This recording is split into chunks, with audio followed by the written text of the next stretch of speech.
किसने भारत के 53वें मुख्य न्यायाधीश के रूप में पदभार ग्रहण किया है? तो न्यायमूर्ति सूर्यकांत ने मुख्य न्यायाधीश के रूप में 53वें मुख्य न्यायाधीश रूप में पदभार जो इन्होंने ग्रहण किया है। कौन मिस यूनिवर्स 2025 की विजेता रही? तो फातिमा बॉस जो कि मैक्सिको की हैं, ये मिस यूनिवर्स बनी थी 2025 में। राष्ट्रीय एकता दिवस कब मनाया जाता है? तो जो 31 अक्टूबर को राष्ट्रीय एकता दिवस मनाया जाता है। राष्ट्रीय एकता दिवस किस नेता की जयंती के उपलक्ष्य में मनाया जाता है? तो सरदार वल्लभ भाई पटेल के जयंती के उपलक्ष्य में मनाया जाता है। प्रोफेसर जयंत विष्णु नालिकर को कौन सा पुरस्कार मरणोपरांत दिए जाने की घोषणा की गई है? तो विज्ञान रत्न पुरस्कार से इन्हें सम्मानित किए जाने की घोषणा की गई है और अब तो किया भी जा चुका है। विज्ञान टीम पुरस्कार 2025 किस संस्थान को दिया गया है? तो टीम अरोमा मिशन CSIR को दिया गया है। अगला, राष्ट्रीय विज्ञान पुरस्कारों की कुल कितनी श्रेणियां हैं? तो 4 श्रेणियां हैं। विज्ञान रत्न, विज्ञान श्री, विज्ञान युवा शांति स्वरूप भटनागर और विज्ञान टीम, ये 4 श्रेणियों में ये पुरस्कार प्रदान किए जाते हैं। सतर्कता जागरूकता सप्ताह 2025 कब से कब तक मनाया गया? तो 27 अक्टूबर से 2 नवंबर 2025 तक ये मनाया गया था। ठीक है। सतर्कता जागरूकता सप्ताह 2025 की थीम क्या है? तो सतर्कता हमारी साझा जिम्मेदारी है, ये इसकी विषय थी यानी थीम थी। 8वें केंद्रीय वेतन आयोग का अध्यक्ष किसे नियुक्त किया गया? तो न्यायमूर्ति रंजना प्रकाश देसाई जी को नियुक्त किया गया। किस प्रसिद्ध अभिनेता का 74 वर्ष की अवस्था में निधन हो गया? तो सतीश शाह जी का निधन हुआ था 74 वर्ष की अवस्था में। ये प्रसिद्ध अभिनेता थे। इनका जो निधन था वो 25 अक्टूबर 2025 को हुआ था। ठीक। वर्ष 2025 का सखारोव प्राइज किसे संयुक्त रूप से देने की घोषणा की गई है? तो बेलारूस के पत्रकार आंद्रेज पोजोबुत और जॉर्जिया की पत्रकार मिजिया अमाग्लोबेली को ये संयुक्त रूप से दिया जाएगा। चलिए आगे बढ़ जाएं। विश्व पोलियो दिवस कब मनाया जाता है? तो 24 अक्टूबर को विश्व पोलियो दिवस मनाया जाता है। किस दिग्गज अभिनेता हास्य कलाकार का 84 वर्ष की अवस्था में निधन हो गया? तो असरानी जी का निधन हुआ था। असरानी को जानते होंगे आप, है ना? काफी हंसा हंसा के आपको पागल किया है इन्होंने। चलिए, किस अभिनेता का 68 वर्ष की अवस्था में निधन हुआ है? तो पंकज धीर जी का निधन हुआ था 15 अक्टूबर को और असरानी का 20 अक्टूबर को। पंकज धीर किस प्रसिद्ध धारावाहिक में कर्ण की भूमिका निभाने के लिए जाने जाते हैं? तो पंकज धीर महाभारत में इन्होंने कर्ण की भूमिका निभाई थी पंकज धीर ने। ठीक है। विश्व खाद्य दिवस कब मनाया जाता है? तो 16 अक्टूबर को विश्व खाद्य दिवस मनाया जाता है। नोबेल शांति पुरस्कार 2025 से किसे सम्मानित किया गया है? तो शांति का नोबेल पुरस्कार मारिया कोरिना मचाडो जो कि वेनेजुएला से हैं, इनको जो है नोबेल शांति पुरस्कार प्रदान किया गया था। आपके जो है ट्रंप जी काफी उछल कूद किए थे इसको पाने के लिए,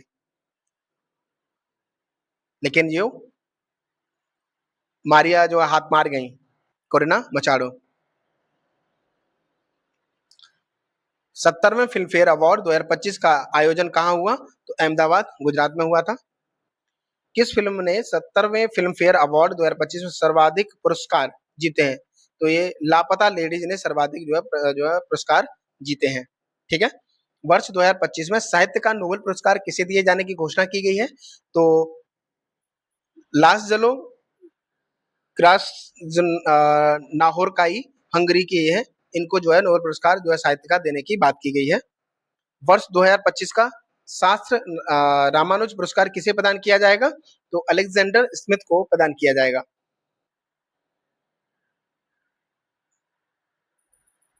अलेक्जेंडर स्मिथ किस विश्वविद्यालय से जुड़े हैं? तो ये नॉर्थ वेस्टर्न विश्वविद्यालय से ये जुड़े हुए हैं। विश्व कपास दिवस कब मनाया जाता है? तो 7 अक्टूबर को विश्व कपास दिवस मनाया जाता है। भारत में विश्व कपास दिवस 2025 का समारोह कहाँ आयोजित हुआ था? तो ये नई दिल्ली में हुआ था। और समारोह का आयोजन किनके द्वारा संयुक्त रूप से किया गया? तो वस्त्र मंत्रालय और CITI के द्वारा जो है किया गया था। समारोह की थीम क्या थी? तो कपास 2040 प्रौद्योगिकी, जलवायु और प्रतिस्पर्धा इसकी थीम थी। भारत में वायुसेना दिवस कब मनाया जाता है? तो 8 अक्टूबर को वायुसेना दिवस मनाया जाता है।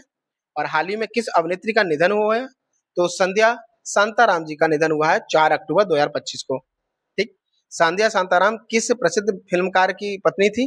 तो बी शांताराम की ये पत्नी थी, संध्या। ठीक है। संध्या शांताराम किस कला के लिए जानी जाती थी? तो ये नृत्य के लिए जानी जाती थी। विश्व सेरेब्रम विश्व सेरेब्रल पाल्सी दिवस कब मनाया जाता है? तो 6 अक्टूबर को मनाया जाता है। वर्ष 2025 में विश्व सेरेब्रल पाल्सी दिवस की थीम क्या थी? तो यूनिक एंड यूनाइटेड इसकी थीम थी। सामाजिक सुरक्षा के क्षेत्र में उत्कृष्ट कार्य के लिए भारत को किस पुरस्कार से सम्मानित किया गया? तो आईएसए पुरस्कार 2025 से सम्मानित किया गया। आईएसए पुरस्कार 2025 किस देश में आयोजित विश्व सामाजिक सुरक्षा मंच में प्रदान किया गया? तो विश्व सामाजिक सुरक्षा मंच मलेशिया मंच में प्रदान किया गया। ठीक है। भारत की ओर से आईएसएसए पुरस्कार 2025 किसने प्राप्त किया? तो डॉक्टर मनसुख मांडविया ने इसे प्राप्त किया। आईएसएसए का पूर्ण रूप क्या है? तो इंटरनेशनल सोशल सिक्योरिटी एसोसिएशन इसका पूर्ण रूप है। अगला, विश्व शिक्षक दिवस कब मनाया जाता है? तो 5 अक्टूबर को विश्व शिक्षक दिवस मनाया जाता है। आगे, वर्ष 2022-23 के लिए माई भारत राष्ट्रीय सेवा योजना पुरस्कार किसे प्रदान किए गए? तो राष्ट्रपति द्रौपदी मुर्मू को प्रदान किया गया। ठीक है। किस प्रसिद्ध हिंदुस्तानी शास्त्रीय गायक का 89 वर्ष की अवस्था में निधन हो गया? तो पंडित छन्नू लाल मिश्र का जो है निधन हो गया। हिंदुस्तानी शास्त्रीय गायन के ये व्यक्ति थे। पंडित छन्नूलाल मिश्र किस वर्ष पद्म भूषण पुरस्कार से सम्मानित किए गए थे? 2010 में इनको सम्मानित किया जा चुका है। ठीक। पंडित छन्नूलाल मिश्र को उत्तर प्रदेश सरकार द्वारा किस सम्मान से सम्मानित किया गया है? तो यश भारती सम्मान से इनको सम्मानित किया गया है। और पंडित छन्नूलाल मिश्र किस प्रकार के गायन के प्रसिद्ध थे? तो ये ख्याल, ठुमरी और दादरा और भजन इत्यादि के ये गायक थे। पंडित छन्नूलाल मिश्र ने वर्ष 2014 में प्रधानमंत्री नरेंद्र मोदी के लिए क्या भूमिका निभाई थी? तो 2014 में वाराणसी सीट से ये नामांकन के दौरान पंडित मिश्र उनके प्रस्तावक रहे हैं। ठीक है।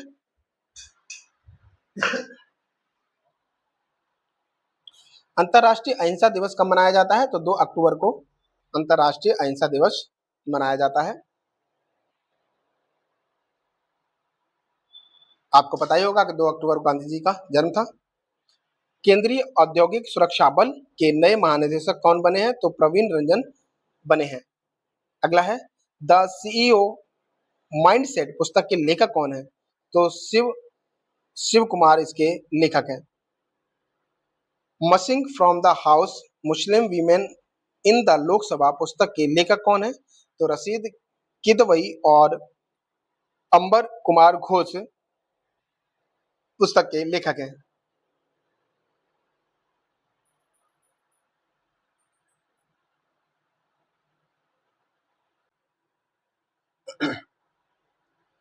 अगला है, मुजीब्स ब्लंडर्स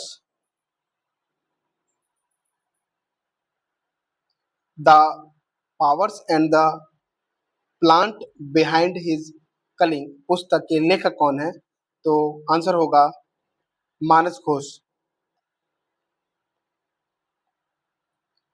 मानस घोष। ठीक है। 107 देश पुस्तक की लेखिका कौन है? तो कमला हैरिस इसकी लेखिका है। नेक्स्ट है, हाल ही में राष्ट्रपति द्रौपदी मुर्मू ने 71वें राष्ट्रीय फिल्म पुरस्कार 2025 कहाँ प्रदान किए? तो विज्ञान भवन नई दिल्ली में ये प्रदान किए गए थे। ओके, चलिए, किस मलयालम फिल्म अभिनेता को दादा साहेब फाल्के पुरस्कार से सम्मानित किया गया है? तो मोहनलाल जी को पुरस्कार ये से सम्मानित किया गया है, दादा साहेब फाल्के पुरस्कार। अब इसी चैनल पे जाएंगे तो शॉर्ट वीडियो जो पड़ी हुई है उसमें उनको पुरस्कारित करते हुए दिखाया गया है। ठीक है। अगला है, किस अवार्ड समारोह में पुरस्कार दिया गया? तो 71वें नेशनल फिल्म अवार्ड समारोह में पुरस्कार ये दिया गया है। ठीक। अंतर्राष्ट्रीय शांति दिवस कब मनाया जाता है? तो 31 सितंबर को जो है शांति दिवस मनाया जाता है। स से शांति और सत सितंबर याद रखिएगा। वर्ष 2025 में यह दिवस किस थीम पर आधारित थी? तो act now for a peaceful world theme पर आधारित थी। ठीक है। अगला है मदर मेरी कम्स टू मी पुस्तक की लेखिका कौन है? तो अरुंधति राय इसकी पुस्तक की लेखिका है। चलिए अगला है हैदराबाद मुक्ति दिवस कब मनाया जाता है? तो ये 17 सितंबर को हैदराबाद मुक्ति दिवस मनाया जाता है। ऑपरेशन पोलो वगैरह चलाया गया था। चलिए आगे बढ़ते हैं। विश्व ओजोन दिवस कब मनाया जाता है? तो ये 16 सितंबर, पता नहीं कितनी बार पूछा जा चुका है। तो एक दिन पहले ही है ये मुक्ति दिवस से, या फिर आप इसको दोनों को एक साथ कनेक्ट करके जरूर रखिएगा जिससे कि आपको ये याद रहे। ठीक है। चलिए अगला है विश्व ओजोन दिवस 2025 की जो थीम थी वो क्या थी? तो विज्ञान से वैश्विक कार्यवाही तक, ये इसकी थीम है। ठीक है। From science to global action. हाल ही में नेपाल की पहली महिला अटॉर्नी जनरल कौन बनी है? तो ये सविता भंडारी अटॉर्नी जनरल बनी है नेपाल की। अगला आयुर्वेद दिवस कब मनाया जाता है? तो 23 सितंबर को आयुर्वेद दिवस मनाया जाता है। आयुर्वेद दिवस 2025 की थीम क्या है? तो Ayurveda for people and planet. अगला है हिंदी दिवस कब मनाया जाता है? तो 14 सितंबर को हिंदी दिवस मनाया जाता है। अगला विश्व प्राथमिक चिकित्सा दिवस कब मनाया गया? तो ये सितंबर के दूसरे शनिवार को मनाया गया था, सितंबर के दूसरे शनिवार को। चलिए थोड़ा फास्ट चलेंगे क्योंकि सारी चीजें कवर करनी है। अगला है वर्ष 2025 में विश्व प्राथमिक चिकित्सा दिवस किस तिथि को मनाया गया? तो 13 सितंबर 2025 को मनाया गया, यानी 13 सितंबर को ये मनाया गया। अगला भारत में इंजीनियर्स डे कब मनाया जाता है? तो ये 15 सितंबर को मनाया जाता है। ठीक है। तो ये डेट आप एक क्रम बनाइएगा इनका। देखिए 14 को मनाया गया था हिंदी दिवस, फिर उसके बाद 15 को इंजीनियर्स, हिंदी में इंजीनियर बने थे, और उसके बाद 16 को ओजोन दिवस मनाया गया, फिर उसके बाद मुक्त कर दिया गया, यानी कि मुक्ति दिवस मनाया गया। तो कुछ ऐसा लिंक करने की कोशिश करिएगा जिससे ये याद रहे। चलिए हाल ही में नेशनल स्टॉक एक्सचेंज यानी एनएसई के निदेशक मंडल का अध्यक्ष किसे नियुक्त किया गया है? तो श्रीनिवास इंजेती को नियुक्त किया गया है। ठीक है। अगला है हाल ही में नमो युवा रत्न अभियान का एम्बेसडर किसे बनाया गया है? तो मिलिंद सुमन को एम्बेसडर बनाया गया है नमो युवा रन का। चलो अगला है नमो युवा रन अभियान किस संगठन द्वारा शुरू किया है? तो भारतीय जनता पार्टी युवा मोर्चा के द्वारा इसको शुरू किया गया। अगला है 82वां वार्षिक वेनिस अंतरराष्ट्रीय फिल्म महोत्सव कहाँ आयोजित किया गया? तो इटली के वेनिस लिडो में ये आयोजित किया गया। अगला है ओरिजोंटी श्रेणी में सर्वश्रेष्ठ निर्देशक का पुरस्कार किस भारतीय फिल्म निर्माता ने जीता? तो अनुपर्णा राय ने ये जीता है। अनुपर्णा राय किस राज्य से संबंधित है? तो ये पश्चिम बंगाल की है। ठीक है। अनुपर्णा राय को सर्वश्रेष्ठ निर्देशक का पुरस्कार किस फिल्म के लिए दिया गया है? तो सॉन्ग्स ऑफ फॉरगॉटन ट्रीज के लिए दिया गया है। अगला है भारत में शिक्षा दिवस, ये 5 सितंबर को मनाया जाता है। भारत में शिक्षा दिवस किस महान व्यक्ति के जन्मदिन पर मनाया जाता है? तो डॉक्टर सर्वपल्ली राधाकृष्ण के जन्म दिवस पर ये मनाया जाता है। आगे the Chola tigers avengers of Somnath पुस्तक के लेखक कौन है? तो अमीश जी हैं इसके लेखक। अरुंधति राय का पहला संस्मरण जिस नाम से प्रकाशित हुआ? तो Mother Mary Comes to Me, ये अभी अभी जस्ट बात की थी हमने। अगला है अंतर्राष्ट्रीय साक्षरता दिवस कब मनाया जाता है? तो 8 सितंबर को अंतर्राष्ट्रीय साक्षरता दिवस मनाया जाता है। अब जैसे 5 सितंबर को टीचर्स डे मनाया गया था, उसके 3 दिन बाद जो है लोग शिक्षित हो गए। ऐसे कुछ लिंक करके जोड़ने का प्रयास करिए तो याद रहेंगी चीजें। अंतर्राष्ट्रीय साक्षरता दिवस 2025 की थीम क्या है? तो promoting literacy in the digital era, ये इसकी थीम है। ठीक है। अगला प्रधानमंत्री नरेंद्र मोदी की अध्यक्षता में केंद्रीय मंत्रिमंडल ने किस परियोजना के चरण 1B को मंजूरी दी है? तो लखनऊ मेट्रो रेल परियोजना को मंजूरी दी है। और ये जो लखनऊ मेट्रो रेल परियोजना चरण 1B है, इसकी कुल लागत कितनी है? तो 5,801 करोड़ रुपए इसकी लागत है। अगला है M S Swaminathan Research Foundation और विश्व विज्ञान अकादमी ने मिलकर कौन सा पुरस्कार शुरू किया? तो एम.एस. स्वामीनाथन खाद्य एवं शांति पुरस्कार जो है शुरू किया है। ठीक है। अगला है प्रधानमंत्री नरेंद्र मोदी द्वारा पहला पुरस्कार किसे प्रदान किया गया? तो प्रोफेसर एडमोला ए एडेनले जो कि नाइजीरिया से हैं, इनको जो है प्रदान किया गया है। चलिए अगला है भारतीय बीमा विनियामक और विकास प्राधिकरण का अध्यक्ष किसे नियुक्त किया गया है? तो अजय सेठ को नियुक्त किया गया है। तो बीमा मतलब पैसा और पैसा मतलब सेठ, है ना, कुछ लिंक करने का प्रयास। किस भारतीय लेखा को पेन ट्रांसलेट्स एक्ट सॉल्ट 2025 पुरस्कार से चुना गया है? तो गीतांजलि श्री को चुना गया है। अगला है उन्हें किस कृति के लिए चुना गया है? तो वंस एलिफेंट्स लाइव हियर की जो कृति है इसके लिए चुना गया है। चलिए नेक्स्ट है इंदिरा गांधी राष्ट्रीय मुक्त विश्वविद्यालय यानी इग्नू की पहली महिला कुलपति कौन बनी है? तो प्रोफेसर उमा कांजी लाल जो है कुलपति बना दी गई हैं। अब आपको याद होगा कि एक मूवी आई थी, है ना, उसका कांजीलाल नाम था, ओएमजी करके एक मूवी आई थी, उसमें कांजीलाल नाम था ना, तो काफी मतलब सूझबूझ के साथ उन्होंने काम किया था उसमें। तो बस ऐसे कुछ लिंक करिएगा। ठीक है। जीपी बिड़ला मेमोरियल पुरस्कार 2025 किसे दिया गया? तो डॉक्टर वी नारायणन, इनको पुरस्कार दिया गया। ये OTP please online wires sellers and gig workers in south Asia पुस्तक के लेखक कौन है? तो वंदना वासुदेवन जो है इसके लेखक हैं। चलिए अगला है green gold the Neem pharmacy पुस्तक के लेखक कौन है? तो डॉक्टर विश्वरूप राय चौधरी इसके लेखक हैं। अगला है संयुक्त राष्ट्र महासचिव एंटोनियो गुटेरस द्वारा किन दो व्यक्तियों को नेल्सन मंडेला पुरस्कार 2025 प्रदान किया गया है? तो ये कैनेडी ओडेडे जो कि केन्या और ब्रेंडा रेनॉल्ड्स जो कि कनाडा, इनको संयुक्त रूप से दिया गया है।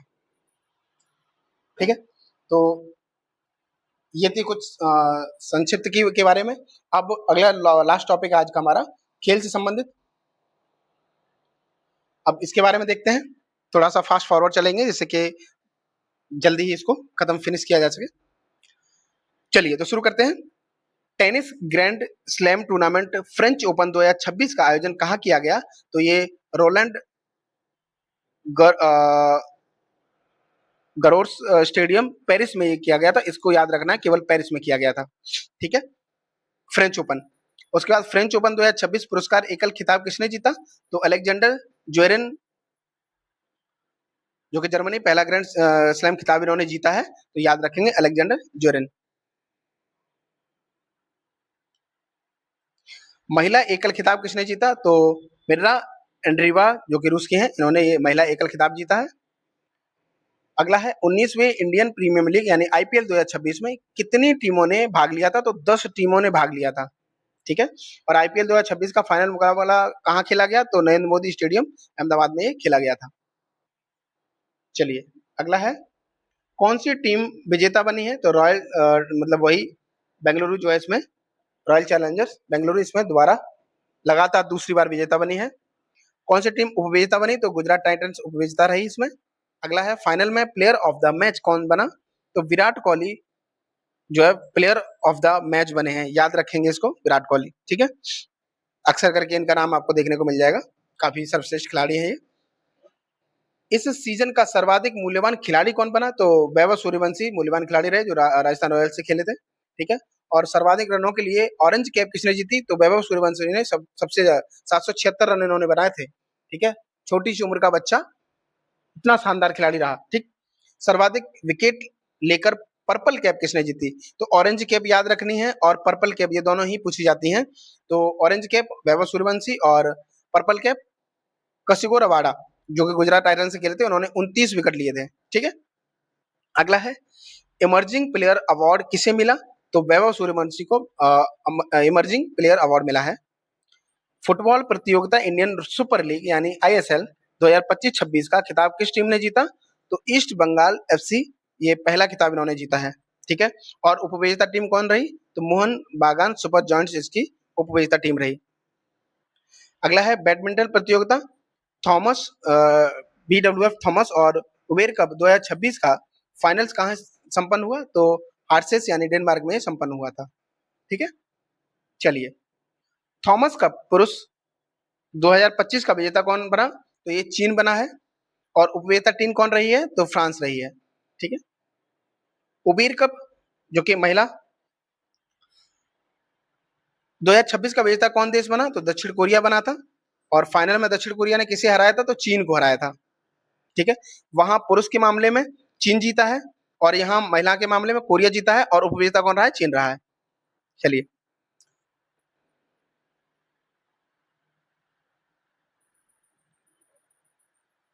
ISSF जूनियर वर्ल्ड कप यानी राइफल पिस्टल शॉटगन 2026 कहाँ आयोजित हुआ? तो ये काहिरा मिस्र में आयोजित हुआ था।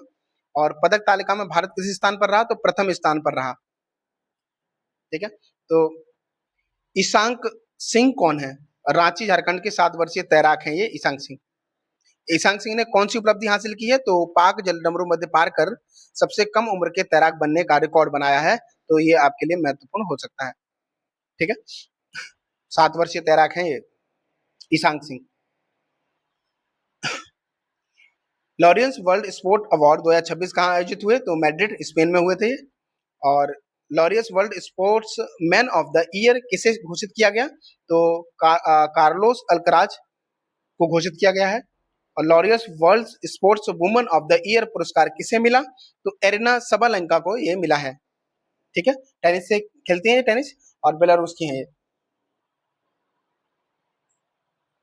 अगला है विजडन क्रिकेटर्स अल्मनेक 2026 में विश्व का अग्रणी पुरुष क्रिकेटर किसे चुना गया? तो मिचेल स्टार्क को चुना गया है जो कि ऑस्ट्रेलिया से। ठीक है, बैडमिंटन एशिया चैंपियनशिप 2026 कहाँ आयोजित हुई? तो निगम्बो चीन में ये आयोजित हुई। अगला है पुरुष एकल स्वर्ण पदक किसने जीता? तो सी युकी ने इसको जीता है, पुरुष एकल स्वर्ण पदक। अगला है फाइनल मुकाबले में हारकर किसे रजत पदक से संतोष करना पड़ा? तो आयुष शेट्टी को फाइनल मुकाबले में हार करके रजत पदक से संतोष करना पड़ा। ठीक है, colonel C.K. Naidu trophy elite 2025-26 का खिताब किस टीम ने जीता है? तो तमिलनाडु ने जीता है। ठीक है, और कौन सी टीम उपविजेता रही? तो महाराष्ट्र इसमें उपविजेता रही। अगला है रणजी ट्रॉफी 2025-26 का विजेता कौन बना? तो जम्मू और कश्मीर पहला खिताब इन्होंने जीता है, ये रणजी ट्रॉफी विजेता बने हैं। ठीक है, कौन सी टीम उपविजेता रही? तो ये कर्नाटक उपविजेता रही है, उपविजेता कर्नाटक रही है। सेफ U19 यानी कि SAFF U अंडर 19 जो है महिला चैंपियनशिप 2026 का आयोजन कहाँ हुआ? तो ये पोखरा नेपाल में हुआ। कौन सी टीम विजेता बनी? तो भारत तीसरा खिताब जीता है। और कौन सी टीम उपविजेता रही? तो बांग्लादेश उपविजेता रही इसमें। ठीक है, और ICC पुरुष T20 विश्व कप के 10वें संस्करण की मेजबानी किन देशों ने की थी? तो भारत और श्रीलंका दोनों ने मिलकर की थी। और 10वें संस्करण में कुल कितनी टीमों ने भाग लिया था? तो 20 टीमों ने भाग लिया था। और किस टीम ने पुरुष T20 विश्व कप में पहली बार भाग लिया? तो इटली ने इसमें पहली बार भाग लिया था। ठीक है, कौन सी टीम चैंपियन बनी? तो भारत चैंपियन बनी थी, आपको पता ही होगा। टूर्नामेंट का सर्वश्रेष्ठ खिलाड़ी किसे घोषित किया गया? तो संजू सैमसन इसके सर्वश्रेष्ठ खिलाड़ी रहे थे। फाइनल मैच में प्लेयर ऑफ द मैच कौन बना? तो Jasprit Bumrah player of the match रहे। ठीक है, मॉस्को ओलंपिक 1980 में स्वर्ण पदक जीतने वाली किस भारतीय हॉकी टीम के खिलाड़ी का निधन हो गया? तो दविंदर सिंह गर्चा का जो है निधन हुआ है, जो जनवरी 2026 में। ठीक, अगला है महेंद्र सिंह धोनी को किस आयोजन का गुडविल एम्बेसडर नियुक्त किया गया है? तो बजाज पुणे ग्रैंड टूर का जो है एम्बेसडर बनाया गया है। बजाज पुणे ग्रैंड टूर 2026 के किस खेल से संबंधित है? तो रोड साइकिलिंग से ये संबंधित है। बजाज पुणे ग्रैंड टूर 2026 का आयोजन कब किया गया? तो 19 से 23 जनवरी के बीच किया गया 2026 में। महिला प्रीमियम लीग यानी कि WPL 2026 किसने आयोजित की? तो ये भारतीय क्रिकेट नियंत्रण बोर्ड यानी BCCI ने आयोजित की थी। ठीक है, 9 जनवरी से 5 फरवरी तक ये चली थी WPL। इस सीजन में कितनी टीमों ने प्रतिस्पर्धा की? तो 5 टीमों ने प्रतिस्पर्धा की। कौन सी टीम चैंपियन बनी? तो रॉयल चैलेंजर बेंगलुरु इसमें चैंपियन बनी। कौन सी टीम उपविजेता रही? तो दिल्ली कैपिटल्स इसमें उपविजेता रही। इस सीजन की सर्वाधिक मूल्यवान खिलाड़ी कौन बनी? तो सोफी डिवाइन जो गुजरात टाइटंस से ये सर्वाधिक मूल्यवान खिलाड़ी बनी थी। और सीजन में सर्वाधिक रन बनाने वाली किस खिलाड़ी को ऑरेंज कैप प्रदान किया गया? तो ऑरेंज कैप स्मृति मंदाना जी को दिया गया था, ठीक है। और ये रॉयल चैलेंजर बेंगलुरु से खेली थी, 370 रन उन्होंने बनाए थे। सीजन में सर्वाधिक विकेट लेने वाली किस खिलाड़ी को पर्पल कैप प्रदान किया गया? तो सोफी डिवाइन जो गुजरात टाइटंस से खेल रही थी, इनको जो है इन्होंने 17 विकेट लिए थे, तो इनको पर्पल कैप मिला, ठीक है। Tennis tournament WTA 125 LNT Mumbai open 2026 कहाँ खेला गया? तो ये मुंबई में खेला गया था, ठीक है। अगला है महिला एकल स्पर्धा में कौन विजेता बनी? तो मनान चाया सवांग केव जो थाईलैंड की हैं, ये विजेता बनी। अगला है फाइनल में किस खिलाड़ी को हार का सामना करना पड़ा? तो लिली टेगर को हार का सामना करना पड़ा था इसमें। अगला है एशियाई इंडोर एथलेटिक्स चैंपियन 2026 कहाँ संपन्न हुई? तो ये तियानजिन जो कि चीन में पड़ता है, यहाँ पे ये संपन्न हुई। कुल कितने देशों ने इस प्रतियोगिता में भाग लिया? तो लगभग जो है 35 देशों ने इसमें भाग लिया था।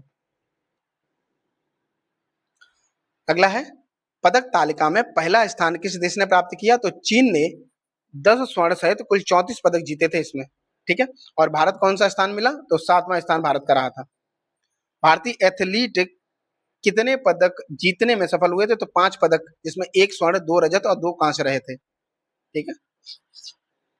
भारत के लिए एकमात्र स्वर्ण किसने जीता था? तो तेजस्विनी शंकर पुरुष हेप्टाथलॉन, तेजस्विनी शंकर याद रखिएगा बस आप, ठीक है, इन्होंने स्वर्ण पदक जीता था।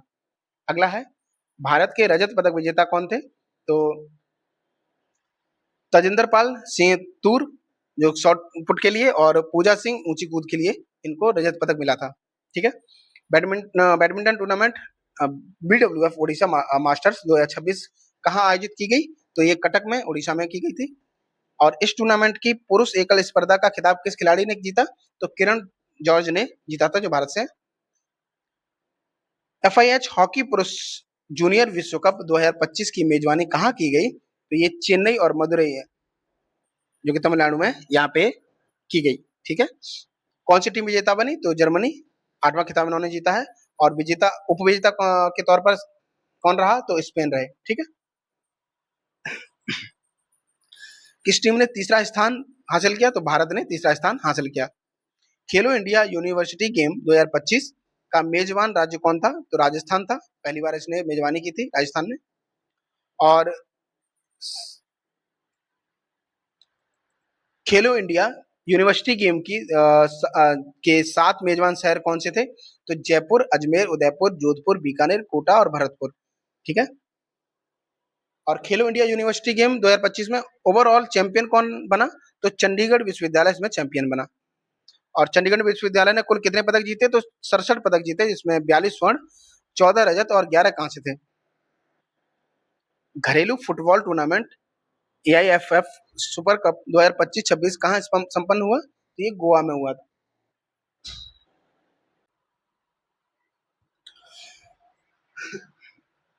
कौन सी टीम चैंपियन बनी? तो FC गोवा तीसरा खिताब इन्होंने जीता। FIDE शतरंज विश्व कप 2025 की मेजबानी कहाँ की गई? तो ये गोवा में की गई। कौन सा शतरंज खिलाड़ी चैंपियन बना? तो जावोखिर सिंदारोव जो है उज्बेकिस्तान के, ये चैंपियन बने। Hockey tournament Sultan Azlan Shah cup 2025 कहाँ संपन्न हुआ? तो इपोह जो कि मलेशिया में है, यहाँ ये संपन्न हुआ। और कौन सी टीम चैंपियन बनी? तो बेल्जियम ने पहला खिताब जीता है इसमें, ठीक। कौन सी टीम उपविजेता रही? तो भारत इसमें उपविजेता रही। तो ये आपके लिए महत्वपूर्ण हो सकता है, ठीक है। टेनिस प्रतियोगिता डेविस कप फाइनल 2025 कहाँ संपन्न हुई? तो वो लोग ना इटली में ये संपन्न हुई थी। कौन सी टीम विजेता बनी? तो इटली ही विजेता बनी इसमें, ठीक है। और badminton tournament BWF Australian open 2025 का आयोजन कहाँ हुआ? तो सिडनी में, जो कि ऑस्ट्रेलिया में हुआ था, ठीक है। और इस ऑस्ट्रेलिया ओपन में 2025 की पुरुष एकल स्पर्धा में विजेता कौन बना? तो लक्ष्य सेन विजेता बने, जो कि भारत से थे। एशियाई युवा खेल 2025 कहाँ आयोजित किए गए? तो बहरीन में आयोजित किए गए, ठीक है। अगला है पदक तालिका के शीर्ष 3 स्थानों पर कौन से देश रहे? तो पहले नंबर पे चीन, दूसरे पे उज्बेकिस्तान और तीसरे पे कजाकिस्तान रहा।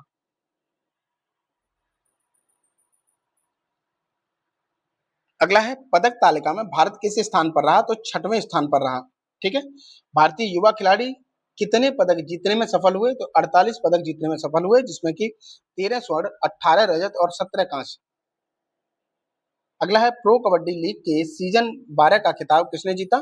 तो दबंग दिल्ली केसी, इन्होंने दूसरा खिताब जीता है। ठीक है। कौन सी टीम उपविजेता रही? तो पुनेरी पलटन जो है उपविजेता रही इसमें। Safe under 17 safe under 17 championship 2025 का आयोजन कहाँ किया गया? तो कोलंबो में किया गया, श्रीलंका में। ठीक है। सेफ का पूरा नाम क्या है? तो दक्षिण एशियाई फुटबॉल महासंघ इसका पूरा नाम है। कौन सी टीम चैंपियन बनी? तो भारत 7वां खिताब जिसमें जीता। शतरंज प्रतियोगिता यानी FIDE ग्रैंड स्विस 2025 कहाँ संपन्न हुई? तो ये समरकंद उज्बेकिस्तान में संपन्न हुई। ठीक है। ओपन स्पर्धा का खिताब किसने जीता? तो अनीस गिरी नीदरलैंड से हैं, इन्होंने ओपन स्पर्धा खिताब जीता। CEAT क्रिकेट रेटिंग अवार्ड 2025 में किसे T20I bowler of the year से सम्मानित किया गया? तो वरुण चक्रवर्ती को सम्मानित किया गया। या नाम याद रखेंगे इसको। ठीक है। CEAT क्रिकेट रेटिंग अवार्ड 2025 में भारत के किस विकेट कीपर बल्लेबाज को साल के सर्वश्रेष्ठ पुरुष T20I बल्लेबाज का पुरस्कार मिला? तो संजू सैमसन को पुरस्कार मिला था। ठीक है। अगला है CEAT life time achievement award से किसे सम्मानित किया गया? तो ब्रायन लारा तथा BS चंद्रशेखर को सम्मानित किया गया। विश्व पैरा एथलेटिक्स चैंपियनशिप 2025 की पदक तालिका में भारत किस स्थान पर रहा? तो 10वें स्थान पर रहा भारत पैरा एथलेटिक्स चैंपियनशिप में। ठीक है। अगला है पुरुष बैलोन डी और पुरस्कार 2026 से किसे सम्मानित किया गया? तो ओस्मान डेम्बेले को सम्मानित किया गया।